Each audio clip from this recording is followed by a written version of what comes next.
Okay, welcome everyone. I have to apologise first of all. We have some slight tech issues and it's on my end. So if we do have any issues with me, it might be that one of the other speakers take over for facilitating. But thank you very much for joining us this morning. And I'm sorry that we were a little bit late just while we resolved some of those issues. Hopefully you can hear me okay. Do let me know in the chat if there's any issues, and we can look at switching things up a little bit so somebody else. For those of you who don't know me, I live literally in the middle of nowhere, high up on a hill. On the outskirts of Blackburn. I don't have proper internet, so I imagine that all this is feeding into those issues, but that's the countryside life for you.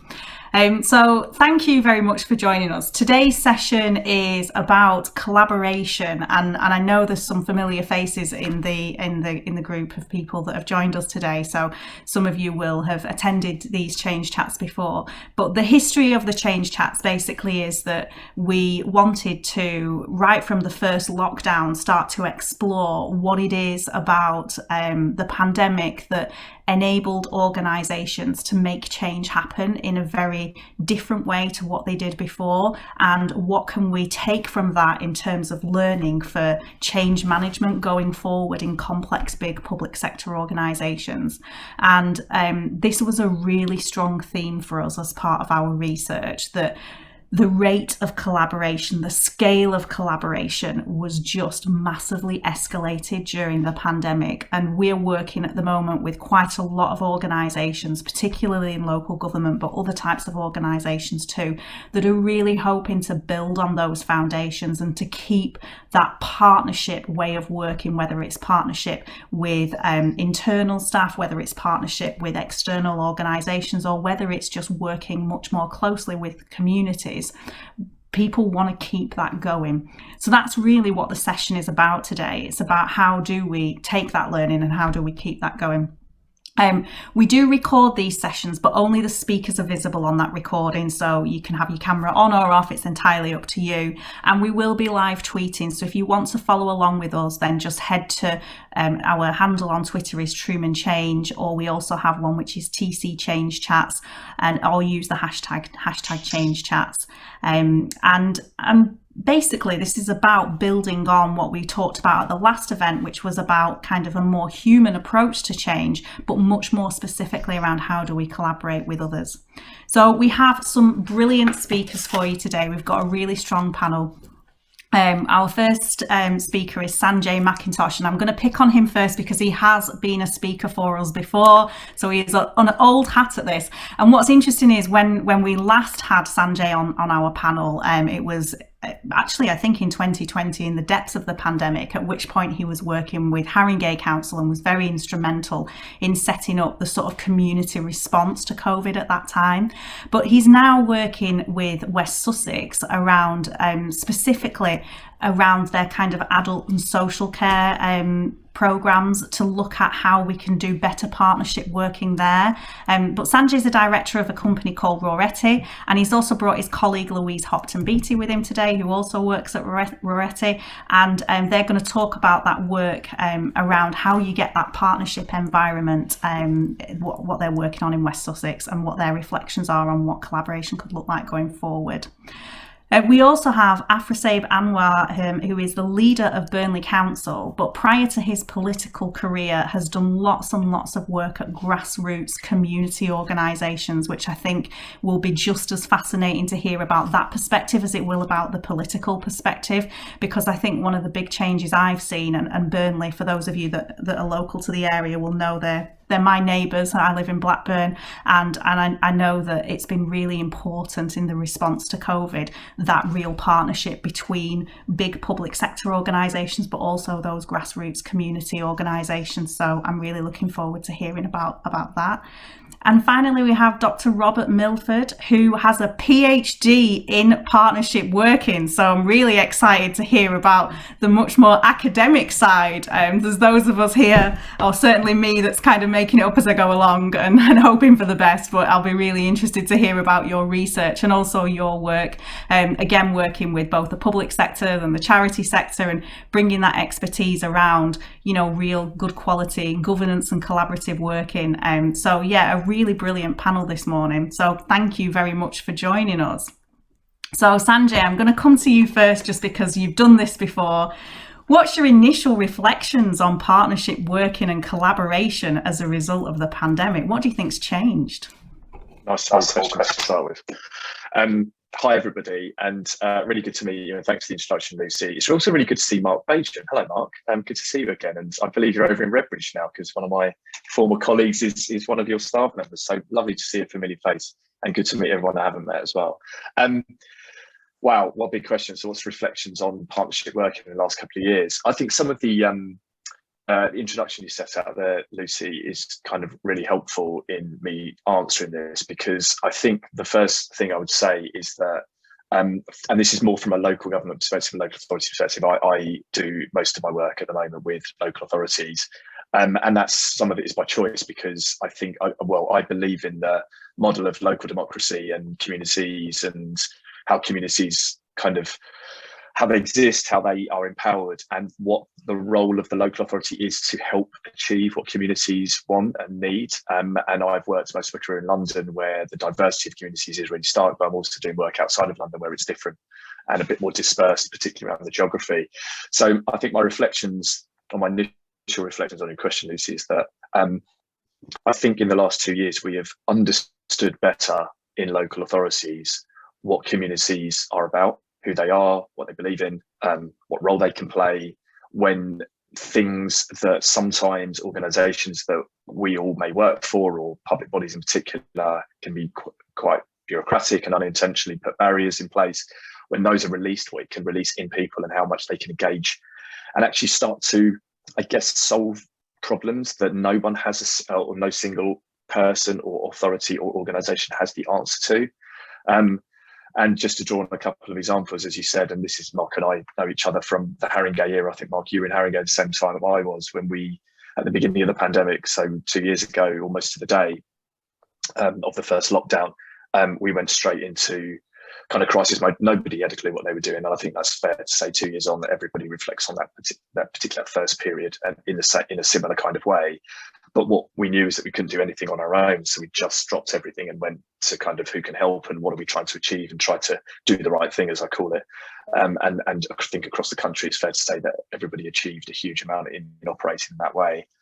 And actually, I think 2 years on, our most recent work that Louise and I will talk about a little bit more maybe as this conversation goes on, is that it has absolutely been about harnessing that community spirit. I think we started a piece of work with West Sussex to develop their adult social care strategy, and we proposed to do it in a way that co-designed it with communities. But communities were, for want of a better term, ready and waiting to engage in this way.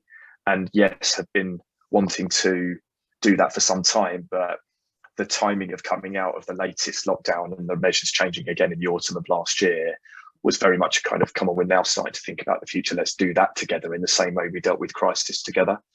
And so we harnessed a lot of energy, I think it's fair to say, Louise, from communities, and actually from within the organisation we worked with, many of whom live in the same communities, to then say, well, let's not say we're the local authority or we're this community or this VCS organisation. Let's try and see if we can pull in the same direction to build something. And as I said, we'll talk a little bit more about that in detail, or Louise will, I think, as we go through the chat. So I think, just to summarise, I think we have seen, or my learning in the last couple of years has been that there is a reflection now, if we're talking from a local government perspective, on a different way to start conversations and a different way to solve problems. Less from, we have an idea or we've made a decision and we need to engage, or we need to kind of collaborate, work in partnership with people because we as this organisation have decided this is what we're going to do.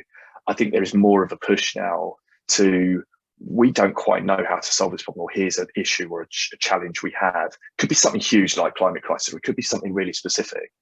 And actually, let's start from talking to people out in our communities about that. And let's start by talking to partners about that, and operate on more of a level playing field further early on in the conversation, which is a big shift, I think, from the last couple of years. There's a lot more respect, mutual respect, and more equal footing that I'm starting to see. or a willingness to be like that, and for organisations like ours, Lucy, to help people with facilitating that process. So that's probably my opening gambit, I think, and my reflections from the last couple of years. Thanks, Sanjay. And I think it definitely resonates with me, that whole just a bit more of an authentic willingness for people, because nobody knew the answer in the pandemic. And I think the fact that nobody knew the answer and everybody had to sort of muck in, I hope we keep that sense of sort of, not a power battle, just right, let's all try and work together and come up with a solution here. Louise, do you want to add anything? Yeah, well, I'd just say that I think collaboration, it's one of the things that you mentioned, Lucy, is like a mindset, not a tool. And I think when you do it, it's really, you can feel it. You know what true collaboration feels like. It's honest and it's genuine. And I'm reflecting on the point around everybody didn't know what they were doing. They didn't know what the solution was. And I think just more honesty around, these big issues that we've got, and that government, local, central, anybody doesn't have all the answers to that.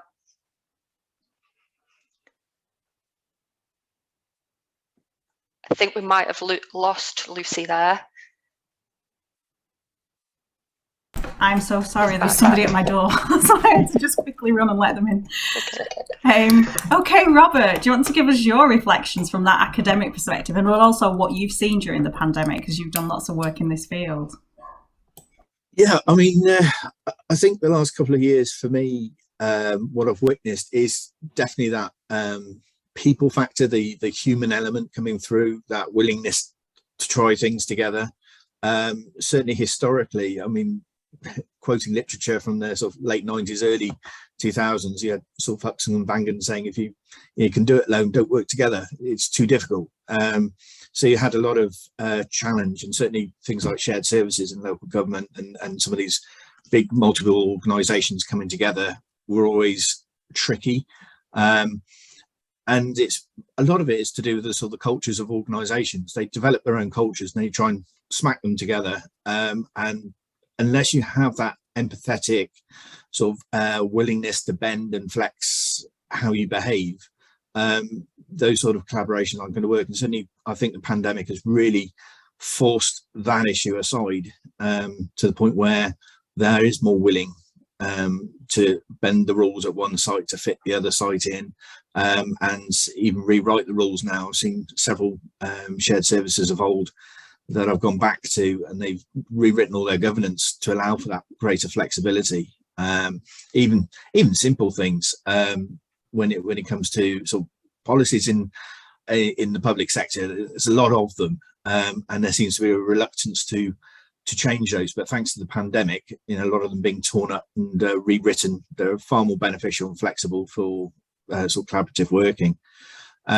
The other thing that I've also started to see now is an understanding that it is a skill to be a collaborative leader, collaborative manager, working across multiple organisations or with multiple cultures or different groups.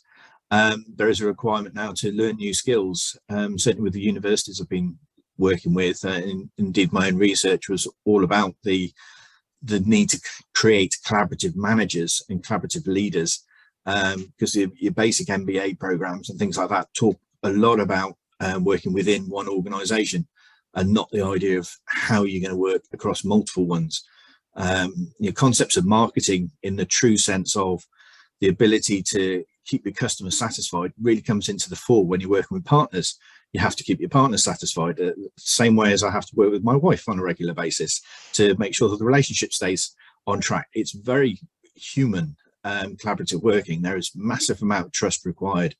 And if you're not open and you're not transparent, that sort of thing, it starts to eat away at the partnership. You start to, certainly one failing service I looked at was starting to move to the host to be dominant. So the hosted site was taking dominance. All their policies were starting to be rolled out over to the smaller guys in the arrangements, and they were starting to become more dictatorial rather than working together. And you could feel the whole partnership starting to fall apart.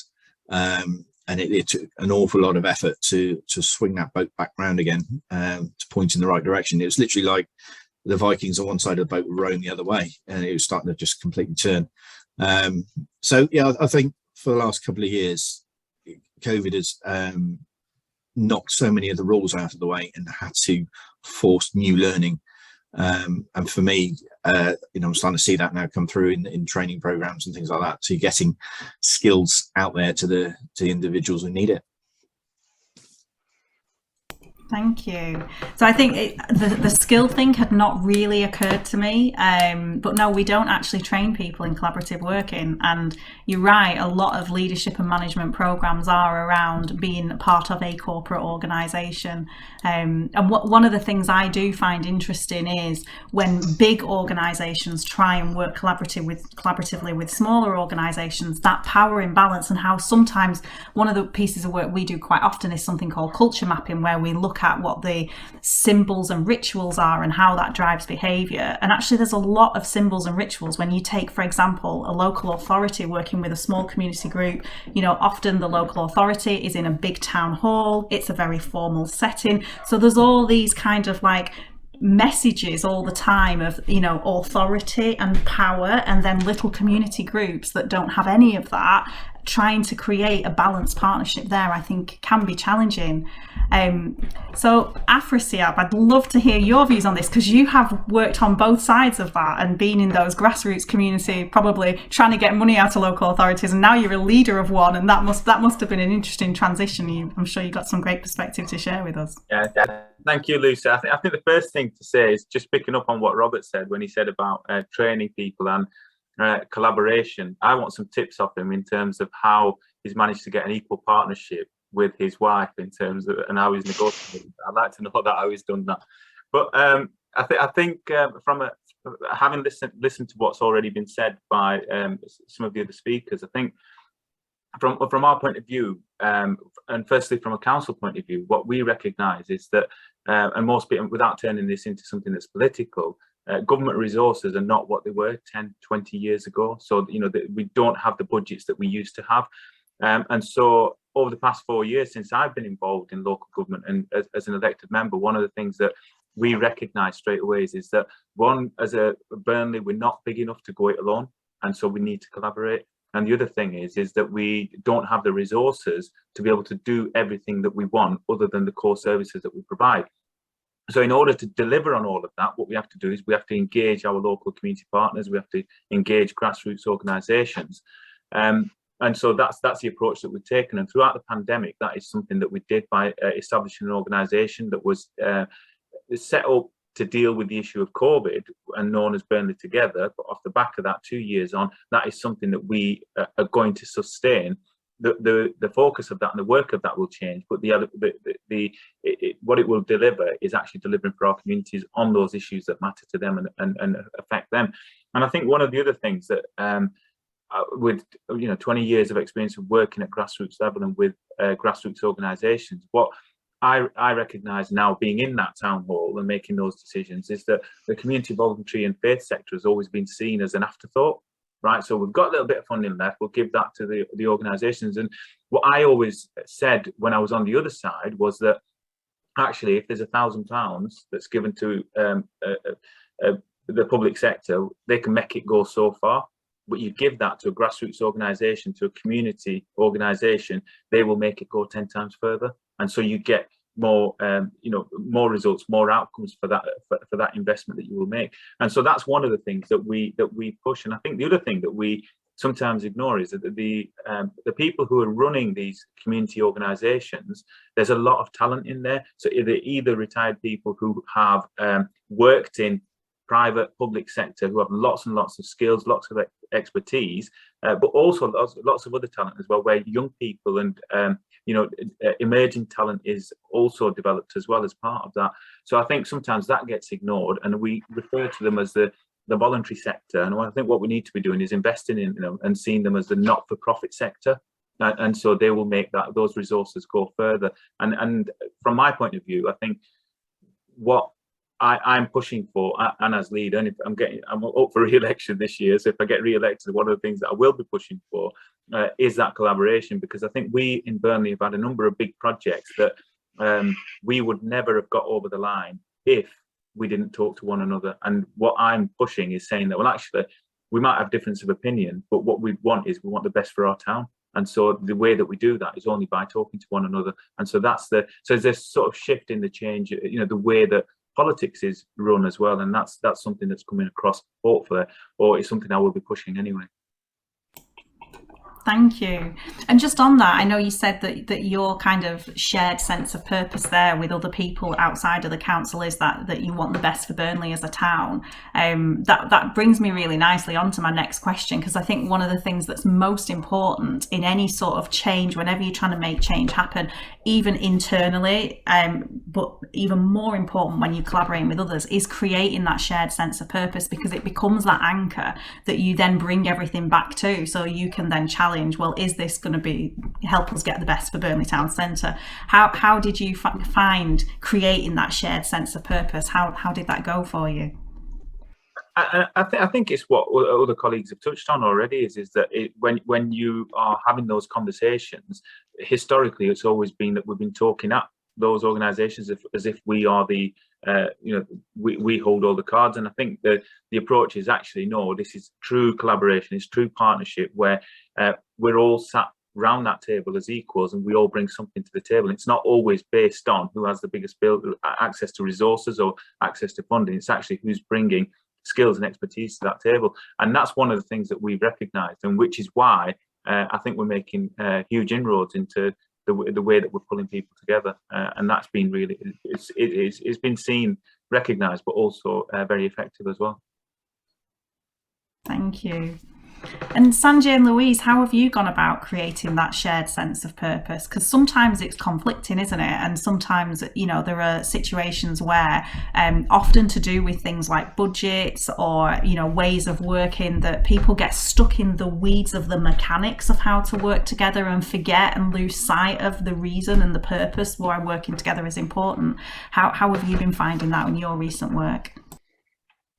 I'll kick off, Louise, and just say a few things and maybe kind of bring you in if that's all right. So I think the other speaker is really interesting, your views that you put forward, and I can relate to that and recognise a lot of it as others have probably in the other contributions that have been made this morning. I'm going to use an example of the work. I said we'd come back to the example of the work we've done in West Sussex, and actually I think there's a few things that lead into that. And lead into what we'll cover, Louise and I. It's firstly, you have to be the kind of person that has humility and respect for other people, to be really blunt and put it as simply as I can. The challenge we have, and look, I'm not Robert, I'm not an academic, but I've done I've got quite a big interest in the history of kind of public services, and they are bureaucracies and they are built on law. So because they're built on law defines what you do and what you don't do. And basically local authorities are a patchwork quilt of crazy sets of different laws that have just been loaded up. And then for the product of their staff are a product of that environment or that setup. So we have planners over here, we have social workers over there, and they're all in their defined areas. And running a local authority and being the leader of one like Afrasiab is such a complex picture and landscape. But you have to lead in a way that says, regardless of that, we want to start by doing things like asking the question of others. And listening very carefully to what their views are and what they're saying, and start from that position.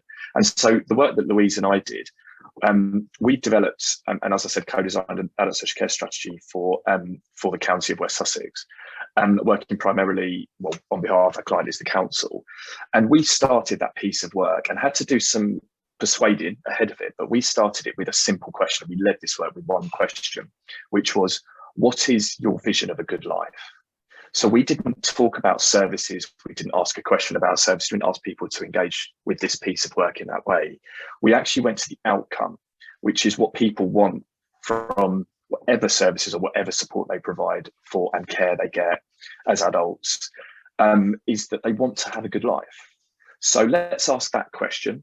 And let's get the organisation, let's get partners together, let's get people together where we ask that question and ask the same question to everybody.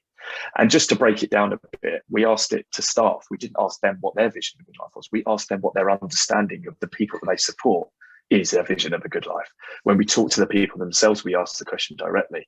When we talk to voluntary community sector organisations, we ask the same question, but we ask for their perspective of what they see. but it was always the same question, and we provided a framework around that in order to build something up to what it was. And Louise, I was going to bring you in at this point because you can add, Louise developed the framework for having those conversations, and you can probably describe, Louise, a bit of the outcome as well and what it looked like. Yeah. So I think it was a really amazing opportunity, and like West Sussex were quite brave actually to be able to allow us to kind of step back a bit from asking about services. So, you know, when you go to people and you're like, what does a good life look like to you? That's like a massive question, and people are like, I don't even know what to start. What do you want me to be thinking about? So we tried to create like a kind of, it's like a blockbuster diagram of the different aspects of what a good life might look like. And that wasn't to confine anybody. Like if they wanted to tell us something completely different, they were welcome to do that. But, you know, it had things around kind of money and home and various things on it. And actually the overriding message, so we looked at the different kind of cohorts of people, and actually the different needs of the people who were using adult social care. Because, you know, if you want to go and talk to people with learning disabilities, it's very different if you want to go and talk to people with mental health problems or those kind of things. So we segmented it up to talk to people in a way that the communication was right for them and it worked for them. But actually the overarching message was everybody's vision of a good life was pretty similar. Actually what they needed to get there might be different, but actually there was significantly more alignment than difference. One of the really interesting kind of divergent points through the conversations was particularly around home. So we got a bit of pushback from staff, like, this is social work 101, you know, we already know all this, why do we have to have this conversation? It's wasting time, it's wasting money, etc. But actually, like, when we had the conversation about what a good life looks like when you're thinking about your home, what staff and actually the voluntary sector largely said was it needs to be safe. So people need to, like, you know, not have trip hazards, it needs to be secure so people can't get in, etc., etc. But actually when you ask people, like out there, the public, they nearly always led with who they live with or who they live beside in their communities. And that was like, it's a subtle difference, but it's a really important one. So I think just like, you know, bringing that all together and kind of surfacing all that, but like, you know, the question was about how you create that shared sense of kind of clarity and purpose. And obviously, you know, adult social care in West Sussex have got over 2,000 members of staff, I think, and that's not even counting all of the organisations that are commissioned by them and their staff. It's huge. And then you add kind of people who access services and their carers into the mix. That's a lot of people to try and convene around a single kind of clear kind of vision and priorities. But I think through the co-design of this and actually listening to people and writing it in a language that they were talking to us in, really, I think we really managed to do that, and we've had like really amazing response from the strategy. Brilliant, thank you. So Robert, is our kind of on the ground experience of you've got to start from a place of shared purposes that backed up with a bit of academic rigor, is that something we've made up, or is it true? No, it's absolutely true. Even if you're dealing with basic change, I relate to the likes of John Cotter's 8-step change. First step, create the urgency. You only create the urgency by understanding what the needs are and what's going on in the world. In terms of sort of shared collaborative working, there's a professor, sort of Brian Dollery, wrote about certainly councils collaborating in Australia, and his opinion is also everybody in that group needs to be a volunteer, in effect. So you need to be coming together for a purpose. You're all driven and motivated for it. People who are forced into things find it far harder to collaborate effectively. For example, if you're driven purely by a cost-cutting exercise, you're not likely to collaborate as easily because there's other sort of motivators behind you. In terms of the comment that Louise talked about in terms of the language and things you use, Starr and Grismer back in 1998 wrote something about what they call boundary objects. which are these weird documents that bring together everybody to be able to read and understand. And it doesn't necessarily need to be a document, but just the terminology. And one of the things I found doing collaborative working is even in English language at different local authorities, they speak differently. And I found that fascinating when I encountered a change program where they're starting to talk about things called missings, and they refer to one chap as having a breakdown. And for me, entering that meeting for the first time, I thought, oh my goodness, the poor guy, you know, is he okay? What's happened? Or is it his car you're talking about? No, talking about project language, where if it's a missing, there was something wasn't quite working right in the project, but if it had broken down, the project needed some serious help to get it back on track again. But it was just a simple language barrier of understanding for a newbie entering. So when you talk about the idea of, you know, building that vision, is that vision the objective, what you're all there for? It's making sure it's also in a language and in a sense of urgency, and everybody's in the room who's volunteered in effect to get behind it all. So there's plenty of literature out there to sort of support that idea that you know, if you're not in it to make the difference for your element, then you're not going to be willing to go that little extra mile to work that relationship. So you may well find in a group of, I don't know, say you have 20 people around the table, you'll find one individual who's been forced there by his boss, not really interested in it, and sits there in silence throughout the meeting, no contribution. And really, when it comes to the crunch, their vote doesn't come in. You know, they suddenly go, well, I don't really know what this is all about. I don't really care.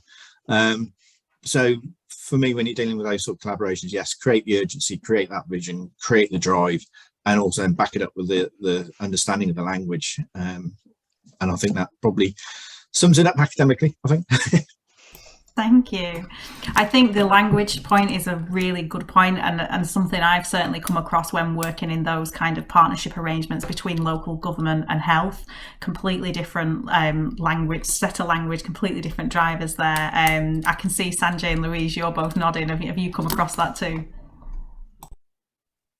Yeah, I sadly, I've both worked in the health service for a number of years, but then stupidly decided a few years ago to work on a sub-regional health and care integration program in North London across 5 boroughs, which is now turned into the integrated care systems. But I say sadly because, look, it's really valuable work. It's incredibly frustrating because of what you started to set out there, Lucy, and without wanting to kind of go on for too long, I think what the point you make is really important for everyone to remember if you're ever working in that kind of integration health and care space, is that the NHS is run top down from Whitehall.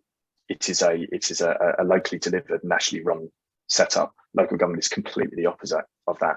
And for some time, I've been working in around healthcare and stuff for 15 years plus.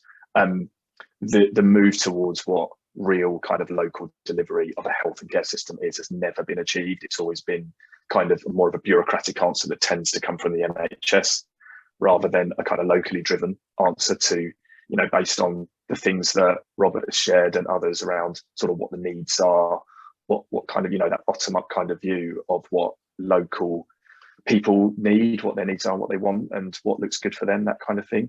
And the frustration is that those two systems bang together through various mechanisms that don't always get to the right outcome, but sort of edge a little bit further forward.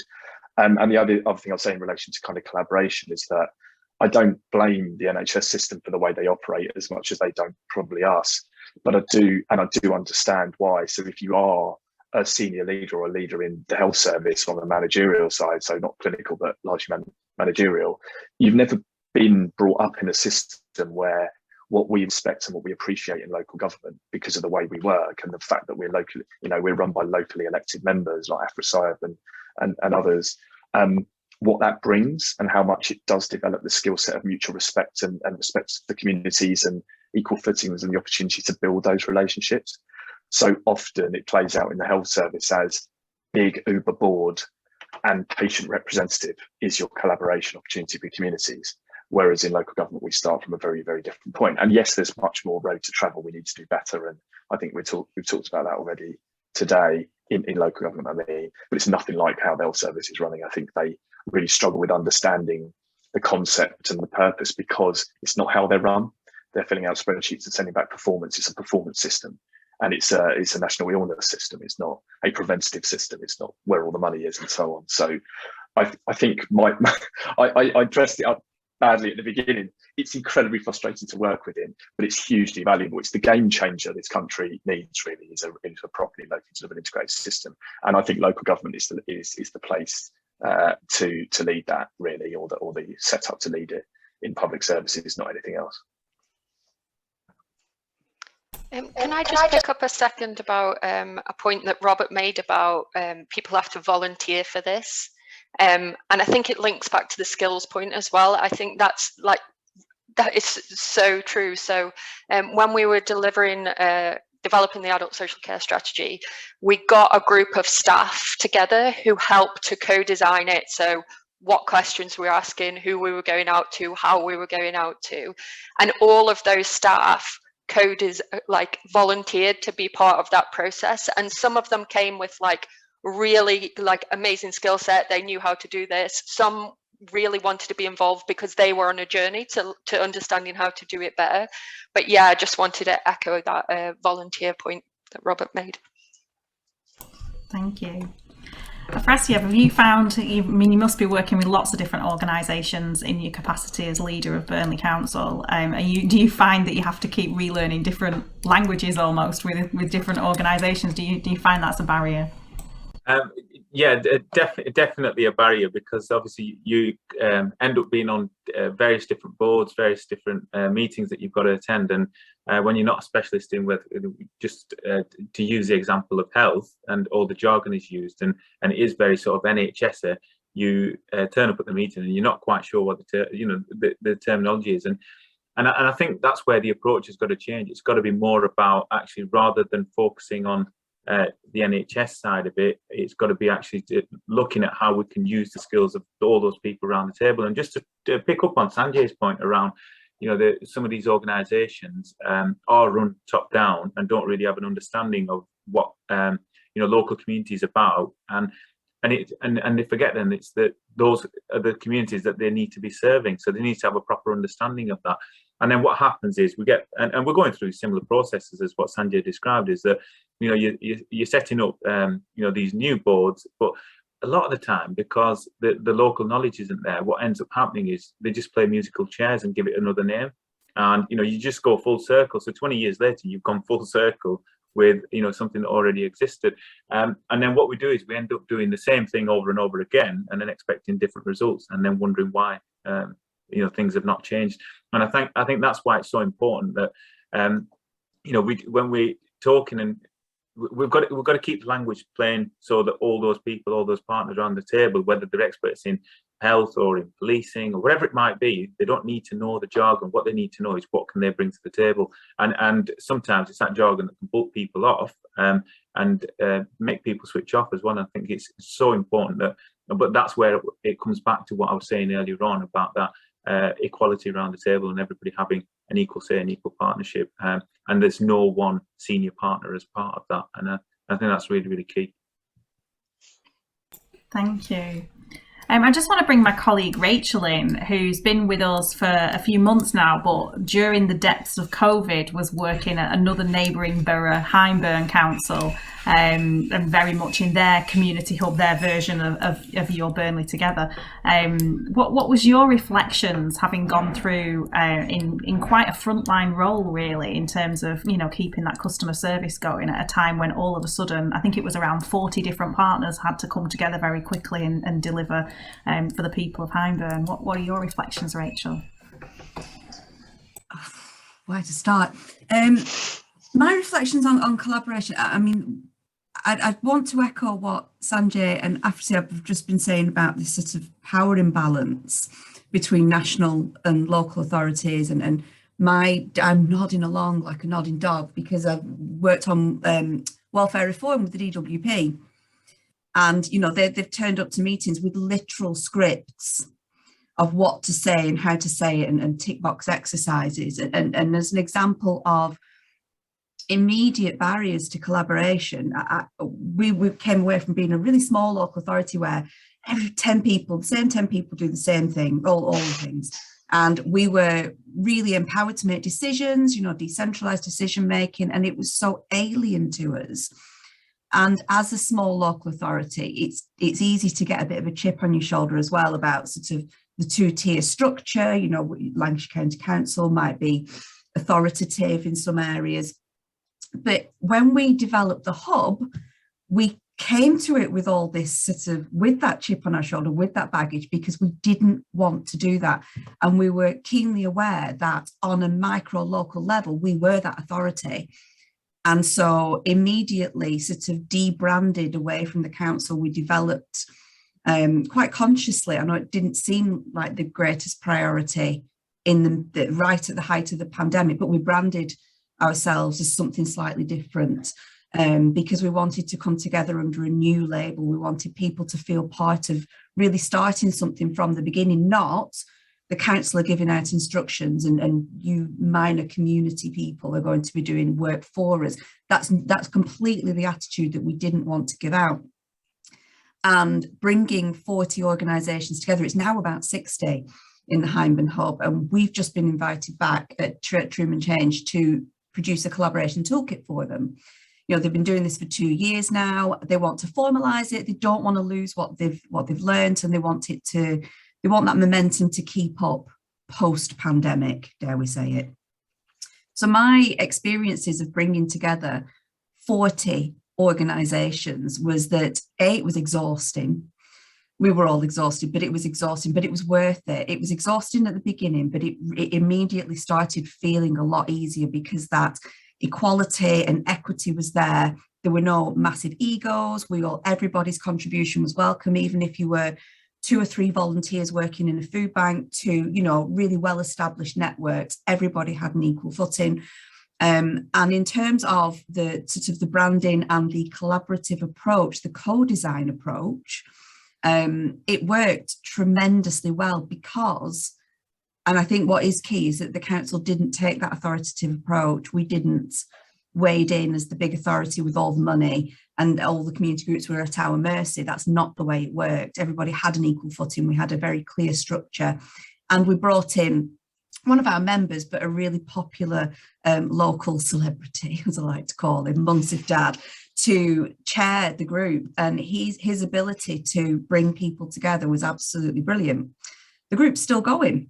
And that tells you everything you need to know, I think, about the approach that we took deliberately without this sort of, we won't be the DWP of Hindburn. We're going to actually listen and collaborate and sort of take our egos down a notch. I thought that's what made it successful for me. Thank you, Rachel. So Mark has touched on a really good point in the chat about how it needs great leadership because it's about promoting feelings rather than creating any sense of power dynamics. And I know, Robert, you touched on earlier that we need to teach leaders these skills. I just wondered if you wanted to go into that a little bit more. What does that look like? How do we teach somebody to be a good collaborative leader? Yes, patience is certainly one thing. You can't just drive in as some of the more authoritarian style leaders and managers just drive in and right, this is how it's going to be, because that will hit straight into sort of Rachel's remit of, well, it's the authority doing what it wants to do. And certainly what my sort of training that I cover, we have an entire sort of program of over 100 tools and techniques to teach collaborative leaders and managers how to do these things, because some of it is about going almost back to your very basic understanding that when you come together as a collaboration, you're creating an entity in its own right, even though it's not legally potentially recognized or whatever. It is a group of individuals that you're trying to then organize into some sort of organization that is trying to do something. So you do go back to the basics of, vision, objectives, fine, but then also basic techniques of, how do you manage your money? How do you vote in a meeting? I've come across some wonderful collaborations where the authority decided to put HR, legal, finance, and various other representatives into the room to support on those skills basis, but they also all got the vote. So suddenly that particular authority had 6 votes in the bag, and then maybe you only had 3 or 4 others around the table who had a vote, and suddenly the whole thing's swinging the wrong way. So there's a whole range of things you talk about, even risk appetite. I take them right out of their normal comfort zone, and I give them a choice of decisions to make. Only give them a few minutes to make the choices, and then I show the results of what everybody has chosen. You know, are they betting on the horses? Are they betting on going to the cinema? What are they doing with their free money and so on? How much are they going to spend? And it suddenly shows them that everybody will make a different decision potentially with the same information. So it takes people away from the expectation, well, if there's several CEOs in the room, are they all going to think the same way? Well, no, they won't. So you have to sort of teach these skills, that just because you're all from the same authority, you may have different ideas, the time of day, stuff like that. It really does affect, you know, decision making, and people forget that some of these sort of basic things. But when you're in a collaborative environment, it really is crucial to sort of train everybody up into an environment where, yeah, they can speak freely, they can feel empowered to speak freely, and particularly if you're dealing with a group where the resources are pretty tight, you may have several people representing different bits, but they're all in the same department under the same boss, and it's making sure that they don't feel pressurized to take whatever their boss says as gospel, and that's the way it's got to be, that they have that ability potentially to even argue with a boss. In some of those sort of hierarchical things, there's a load of stuff in literature about that, you know, the power in the room. You know, the round table, I think, is an excellent example. You know, when everybody sits at tables, try and knock everybody off the top ends. You know, wherever the chair sits, fine, that can be at the top of the table, fine, because they've got the control, then they can see the room. But you don't let anyone else take those dominant psychological sort of positions. And it's some of those sort of basic things. It's better to have a horseshoe shape than it is to have a line table as well, you know, so people can actually work and see each other and talk more freely. But yeah, there is so much that you need to sort of teach.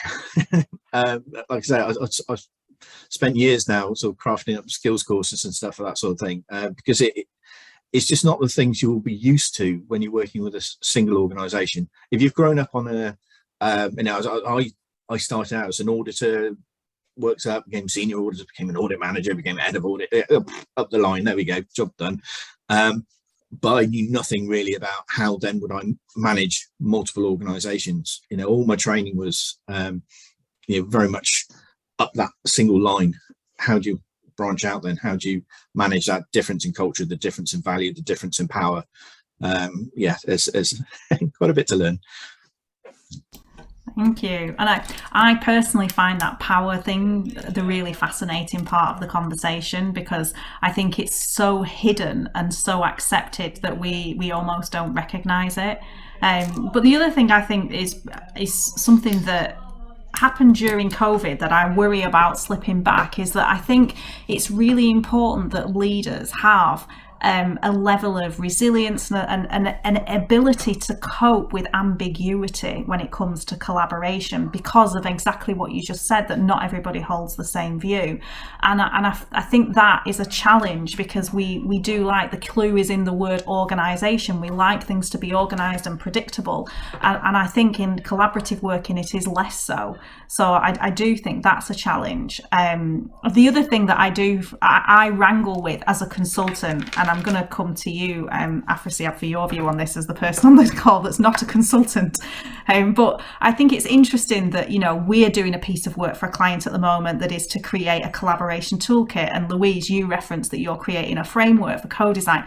We love stuff like that. We love a model, or we love something that we can actually, you know, create and make it clear. And I'm sure, Robert, you'll have hundreds of things, of tools and so on.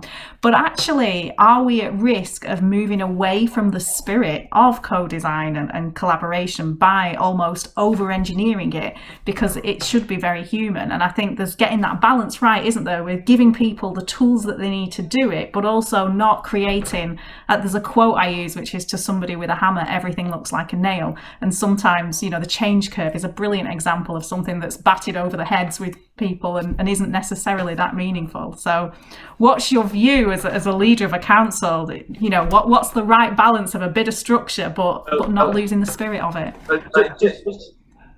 I think the first thing to say is that one, I'm not a consultant and I'm not an academic, and so when I turned up to this call, you'll have noticed I turned up just a minute before the call started.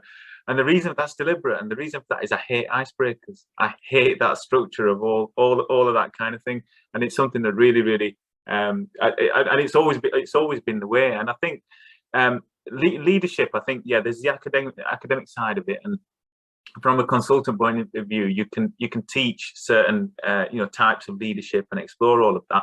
But mine, my style of leadership, or my own experience of leadership, is that I never actually saw myself as a leader. I never, and it's only others saw those skills or those the expertise that you have or what you bring to the table. And from my point of view, my approach has always been that I would never ask others to do something I'm not willing to do myself. So it's approach of leading by example, to make sure that you take people, rather than telling people where to go, you take them on that journey with you, so they come with you on that journey. And I think that's really important.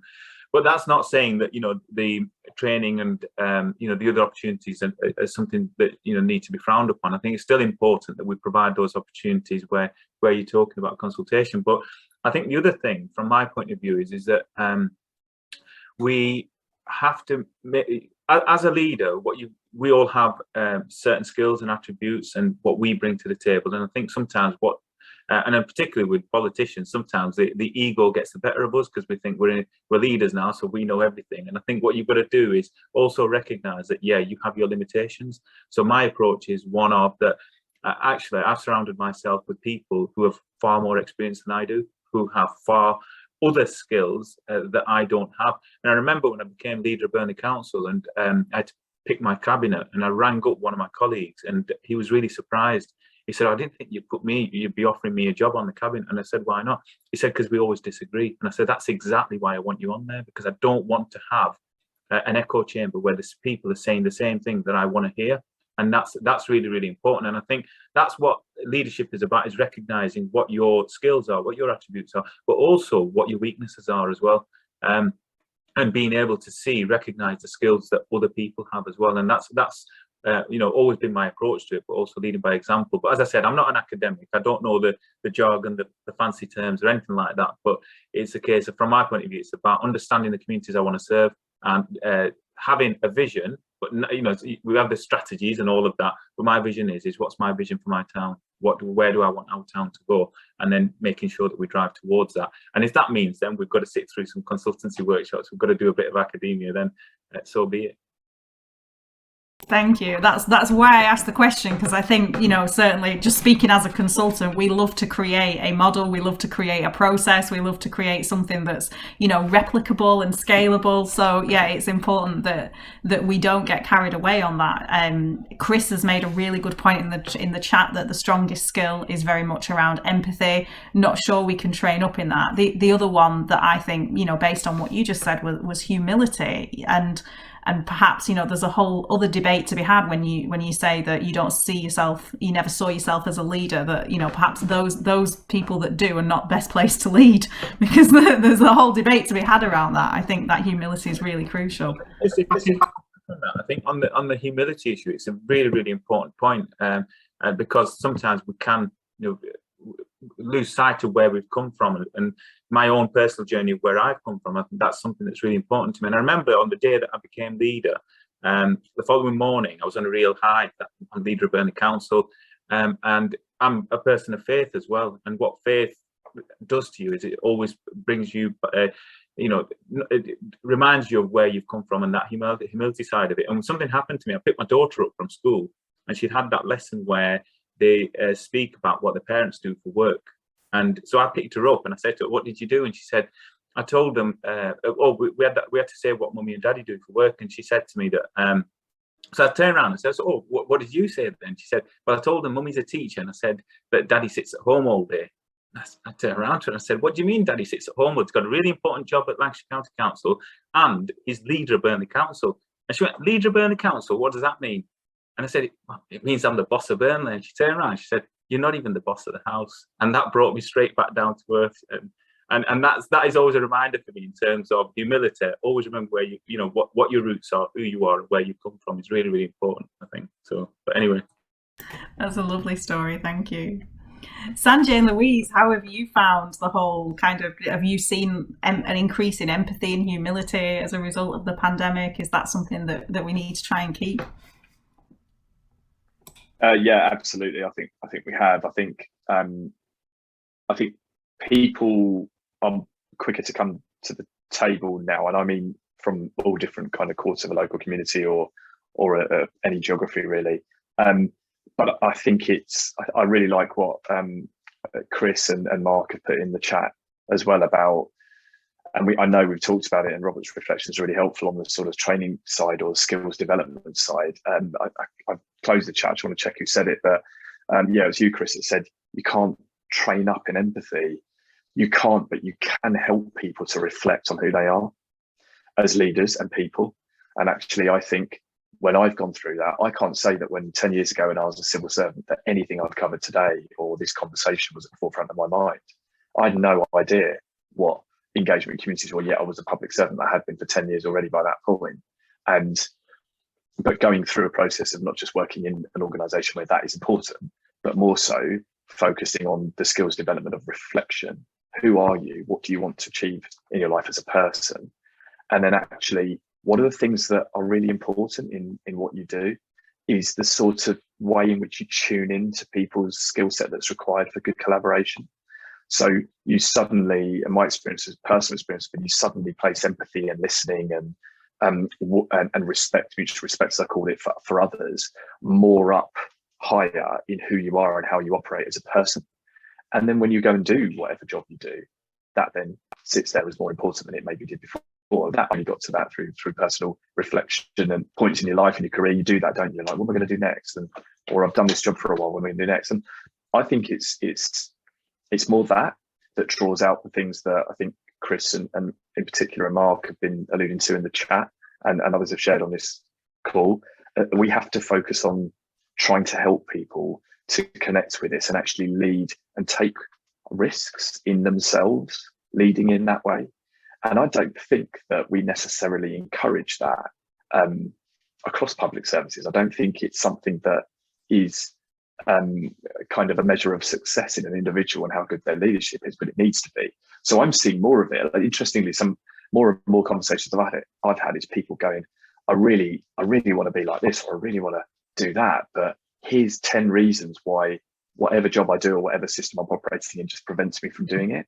And we often kind of go, well, let's talk about how big the risk is for you individually, and should we go for it or not, or should we break down 3 of those barriers immediately and do what you want? But there's a lot of frustrated people there that are tuned in, I think, to the things that we've talked about today, that are finding it frustrating or don't quite know how to kind of get there. And I think for people like us, Lucy and others and Mark, and we've kind of broken through that. So we leave it, we've taken the risk. And actually, we've reflected back. I don't at all mean that when you take the risk, it always goes well, but you learn from it and you don't ever kind of return back.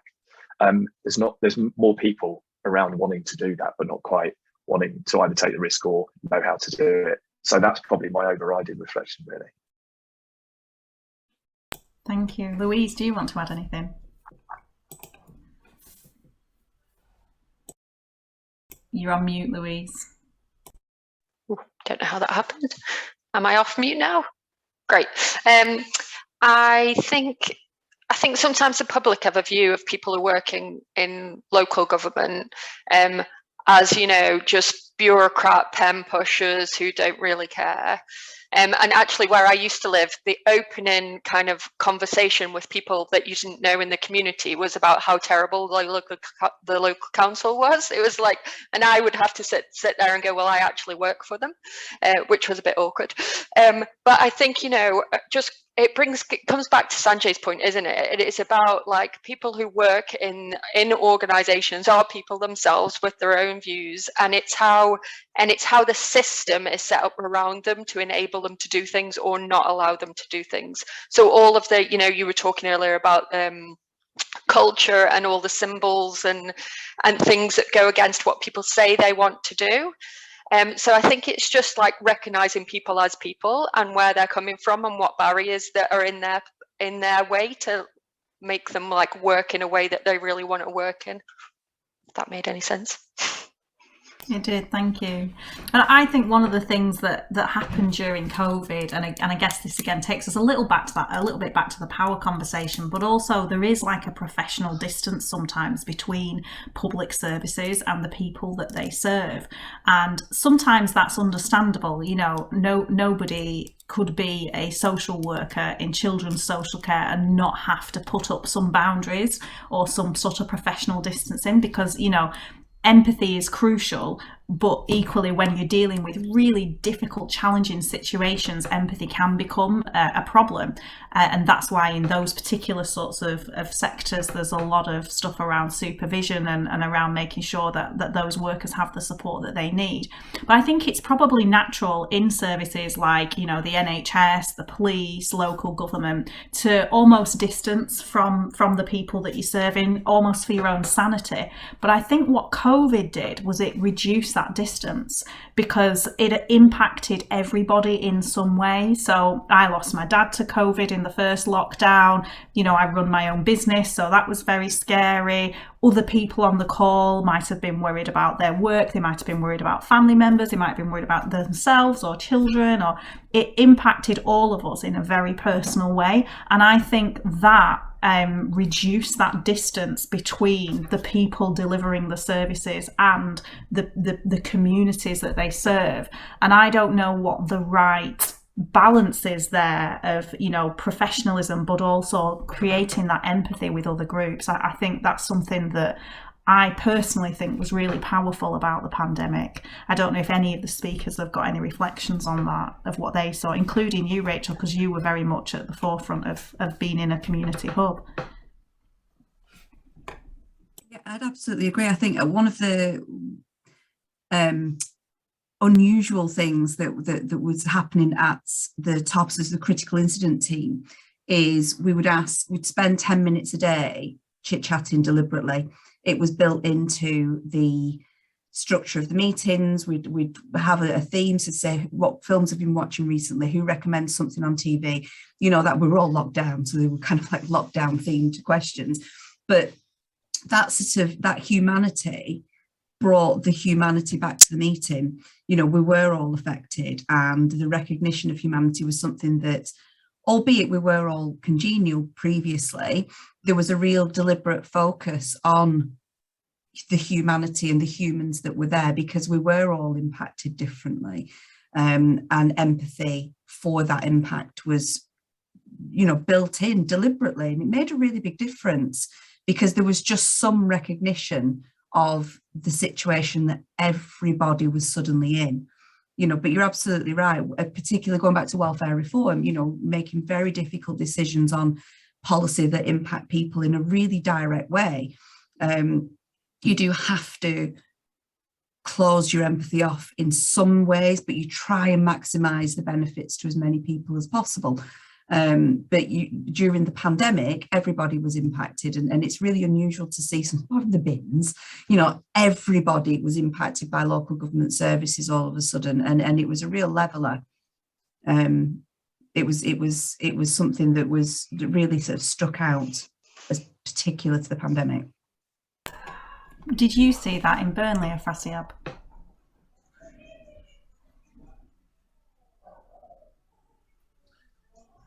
Yeah. So we saw similar sort of things happen in Burnley, and I think that the key thing for us from the work that went on was actually those experiences that sometimes those people who were on the front line were going through exactly what we were seeing in the media, what was going on in the news. But despite that, we're showing that resilience and that strength to carry on and support other people. And I think that's what really brought all of our groups together. And particularly then, you know, driving that forward, and that's where the relationships really became strong, and that's one of the key reasons why those organisations and that work is continuing. But key to all of them, everything that's gone on, is the resilience of our communities, but understanding and empathy for one another. really, really key. Thank you. So Robert, what does the research tell us? How do we might not be able to train empathy, but I think certainly increasing awareness and bridging that gap between people, and whether it's organisations and communities or whether it's partnership organisations, what do we know about how we can help to bridge that gap a little bit outside of a global crisis? Yeah, I'll just reflect for a moment on one of the biggest pieces of work I'm doing at the moment. Is I'm actually working with a group of businesses in the local county, and we're getting them in a position where all those business leaders can go into the local schools and mentor some of the students and start bringing them into a better, fitter state for the workplace because of the COVID impact and so on. And that for me really sort of highlighted not only the empathy. So obviously these business leaders, myself included, we were keen to help, and we understood there were problems and we could see what was happening with the students, but it actually translated into action and translated into something you could actually see. And we've already now got students coming out of the schools that were potentially failing and disappearing into the wilderness. Certainly one of my mentees, when I was introduced to him, he was literally about to drop out of his A-levels and he didn't know where he was going, what he was going to do. But now he's accepted into university and he's back on track again. And that for me was probably the strongest example I could see where my involvement as an academic sort of consultant character, I've just been there trying to weave together the business leaders who wanted to do something and find a way to enable that to happen. But it was so saturated in an emotional drive. It's fascinating to listen to, business leaders around the county desperate to do something but didn't know what. And then they're talking to the schools, listening to the because the different years at each school haven't been able to get together. You haven't seen them mature to a fit state, ready to go to university, ready to go to college, ready to go into the workplace. So we were able to just target that and take all that emotional energy and put it into what I feel is a very positive action. And I can't imagine that happening 3 or 4 years ago. Certainly nobody was knocking on my door then to come and help set up a mentoring program for all the schools across the county. I mean, it was just not something that was being done. But now, thanks to COVID, I think we've created something else in the community now that can carry on, and it uses that emotional energy from things like empathy and things like the skills of the leader going in and sharing their sort of strengths and weaknesses. How did I get to where I am today? Well, I didn't go straight to university. I didn't go straight off to this, that, and the other. But it was I've had that ability now to share that and help others. And that emotional energy for me, I think is probably the best thing I've found in collaborative working. If you can get that full-on emotional commitment, the empathy is automatic. You have your 2 ears to 1 mouth principle. You're listening more actively. You're trying to understand them. You want to help, and therefore, when you do the action, it has a massive impact. Brilliant, thank you. So in our last 10 minutes, let's just go around the speakers. What is the main lesson you think that you would want to take forward when it comes to collaboration? So perhaps we frame it in, seeing as we've all said we think that it's a set of skills we should be teaching leaders. If you were in charge of teaching the next generation of leaders in public services, what do you think is really important about collaboration? Sanjay, I'm going to come to you first, if that's okay. Yeah, sure. And look, without wanting to sound repetitive, I think it's the softer skills, not the harder skills. I don't think it is frameworks and structures and slide decks and, as Lucy called it, the stuff that consultants come up with. It's the softer stuff that we've talked about, but others in the chat have posted. It is how you create a safe space to lead and how you recognise who you are and how you develop what I call modern public service skill sets for leadership, which is empathy, listening, mutual respect, those kind of things. I think they are more important in local public services, then maybe they are respected in centralised public services, but they need to be. But I think we have a bigger opportunity in local public services to get there quicker, because I think people who work in organisations like local government are required to at least reflect on how they're operating or have to work with others. I think that's become more and more the case over the years, with things like budget reductions and the need to kind of work together and sort of achieve shared goals and talk to others and things like that. But I think it's very basic, soft stuff. And I've just seen it. I've just seen where people have almost felt they've got permission, or they have reflected and developed themselves. When they develop those kind of softer skills, frameworks follow, because suddenly they're working and their attitudes and their behaviours are what they need to be. And actually, people still need structures, but it's the leadership and the leaders that operate in that space. So they're like, okay, give us a framework in order to do that, but I want you, with the way you lead and the way you kind of view the world, to be part of delivering or using those frameworks and structures and slides, whatever they are, to make it happen and deliver. So that's what my overriding reflections would be. And I just think we've seen it more and more, but there's more opportunity for it now. Another training course for baby. Yeah, I can definitely see some potential partnership there. I can see some of my clients would definitely love some training in collaboration, Robert. That's something we definitely need to pick up. Louise, what are your reflections?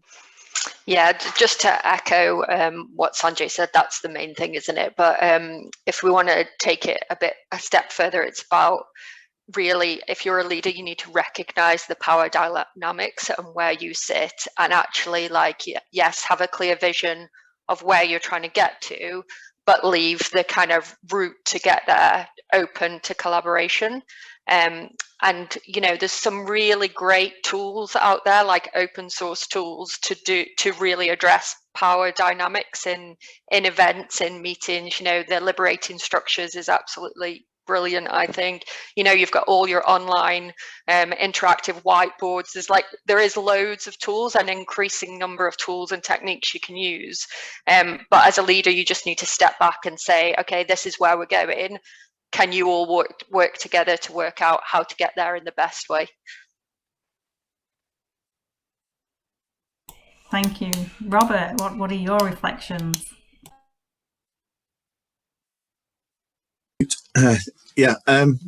For me, I think when you're dealing with leadership, it's the first question you ask to everybody reflects your own weaknesses, and that is, who can help me?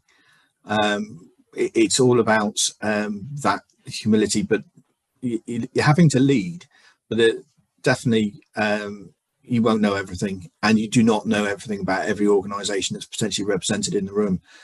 So it's, who can help me understand what's going on, and dealing with the chaos that is multiple organisations coming together.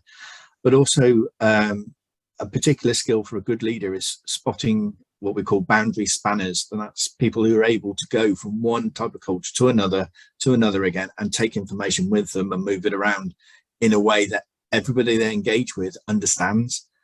And it's quite a challenge, I find, going from, say, the academic arena where I'm talking to universities, then into the actual real world. There is a language, there is a lot to learn, but the ability to be able to move across those different sort of environments, it's a technique that I feel is almost a genetic level sort of thing. And a good leader, if they can spot a good boundary spanner, get one of those working within that collaboration, and it will help no end. Thank you. Afrasiab, what are your kind of reflections on what we need to teach future leaders? Your daughter, by the sounds of it, I think she's definitely going to be one. She's going to be one. I think from my point of view, looking in terms of how we develop leaders or leadership styles, I think it's also looking about what the final outcome or the impact is. So what you do is you facilitate those opportunities for people to meet, and then you let them get on with developing that relationship. And I think, just to give an example, and Rachel will have seen this in Hindburn, because I know some of the colleagues that she's worked with there, one of the things that we did was that obviously we had lots of people who were delivering food banks and support from different communities. We actually brought all of them together. And one of the relationships that we allowed to flourish as part of that was one between the Gorsia Mosque, which is in Danes House and Stoney-on part of Burnley, and the West End Community Centre, which is in Stoops and Harger Clough. Two totally different communities who would normally never come together, never mix. And the imam and the leader from the community centre came together, and they started to support each other's communities. And so you had the Muslim community knocking on doors in with the West End of the town, dropping off food parcels during Christmas, giving presents. And now they've got a lasting relationship, and it actually changed perceptions of those two communities between them. And then so you see then the impact of those very, very small actions and those relationships that are created as part of that. And I think so when we look at it from leadership point of view, you've got to say, right, these small actions can have a massive impact on cohesion and our communities at grassroots level. And we've got to allow those opportunities to happen. So from a leadership point of view, introduce that change, but keep as we heard from Robert, keep that language. It's got to be simple. Just speak in their language. They don't need to hear the jargon. And then obviously those relationships will flourish, I think, and it's all about opportunities, giving them that chance to do that. Thank you. Rachel, do you want to add anything? Because I know you talked a little bit about your experience at Hyndburn. I absolutely agree with what Afrasiab was just saying, because we brought a food securities network together. We brought all the local food banks together. They were literally sharing food between food banks. Rachel, I don't know if there's an issue on your mic, but it sounds a bit odd. Any better? No, it's not. I'll just stop. Maybe just put it in the chat. So yeah, the only thing I don't think we have touched on is courage. I think a lot of what we're saying here requires a lot of courage, because it requires a bit of a letting go of control, which I think, again, like we've said, the whole concept of an organisation, the way that we train managers and leaders, and actually it takes a bit of courage to facilitate something rather than dominate it, and to give up a bit of your power and allow other people to input. And I do think that's something that perhaps there's a different way of training leaders in what their role is, and that their role is more as a facilitator, which interestingly I know we've made fun of consultants with much love, because there's so many of us on the call, but I do think that's a skill that in consultancy you kind of have to learn, because you have to learn that you're there to sort of help but not take over, and I do think there's something about that actually in collaboration that is really important. But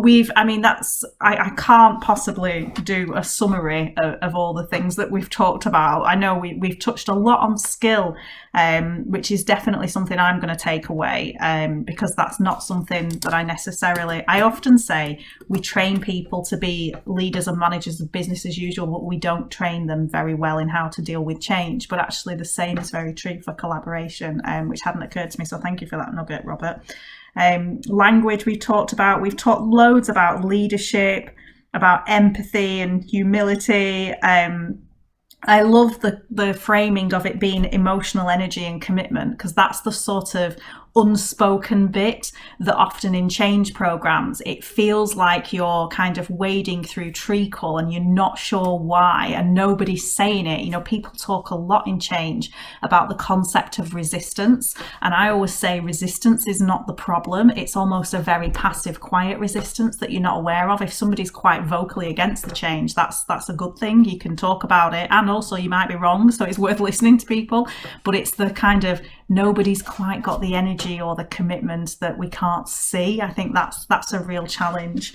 And we've talked a lot about the power dynamics, and I feel like we could have a whole other call about that, and I feel like we could learn lots from the research of examples that some of the panel members have given us, because I think that is something that we are by nature social group herd animals, and it is so ingrained in our evolution to really understand kind of how hierarchies work and how it all fits together and where is my place in this group. I think that's so embedded in us genetically that I think we don't even see it. Sanjay, I can see you've got your hand up. Yeah, sorry. I forgot to add something. It's a reflection. Lucy, you'll have me on mute. I'm echoing all over the place here. Sorry.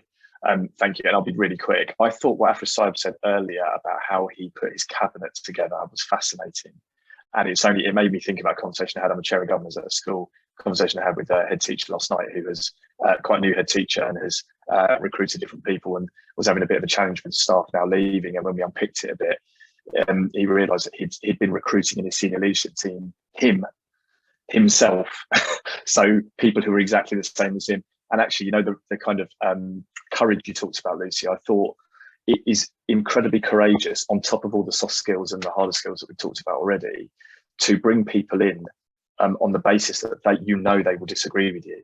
And actually, that's leadership that isn't about trying to reach consensus. It's about respecting others' opinions, but still being able to make a decision. I don't want to put words in your mouth, Afrasiab, as to whether that was anywhere in part of your purpose, but I've seen that, respected it. And actually, some of my own learning over the years has been bring people close to you that either don't have the skills that you do, so they bring something else, or they have different views, because actually that's the most powerful conversations and collaboration you can have, is where people with different views come together. And often, or sometimes, you don't actually end up trying to reach a consensus, but you create the debate in the right place once, and that in itself brings people together for collaboration. So I just thought what Afrasiab shared earlier was fascinating. That's my final thing. I'm not going to say anything else. Promise. Thank you. Yeah, if I can just come back on that. I think, and the reason for that was because one, I needed the experience, but secondly, you do need to have that difference of opinion. It's really, really important, because if you surround yourself with people who are going to think like you or just agree with everything you say, then you're going to think that you're always right, and that's what then leads to one is, in my view, is poor leadership, but also then leads to problems down the road. But the fact that when you've got people around you who are going to challenge you, ask you questions, but also be constructive, you can then get to those points and arrive at decisions better, because then you can arrive at them decisions and say, we're actually sure about this now because we've taken all views on board. And I think that, just to finish, I think the key thing about leadership is that there are going to be tough decisions, and you've got to make those tough decisions, those tough calls, and that's why you're in that position. Because at the end of the day, if you're at the top of an organisation, the buck stops with you, but you've got to know why you've made that decision as well, and be answerable to that as well. And I think so. It's a bit like sometimes make that decision, a bit like a swan. You're gliding away, looking all confident, but beneath that you're paddling away because you're panicking. But you've got to have that, and so that's where the training comes in. I think for leaders as well, being able to, to how they portray that image as well. Brilliant. Thank you so much. And huge thanks to all of our speakers. It's been a fascinating conversation, and really good to have such different perspectives as well, to have that kind of, perspective of working both grassroots and at council, fellow consultants doing similar work to us, but also that academic viewpoint. It's been really interesting to hear this from different angles.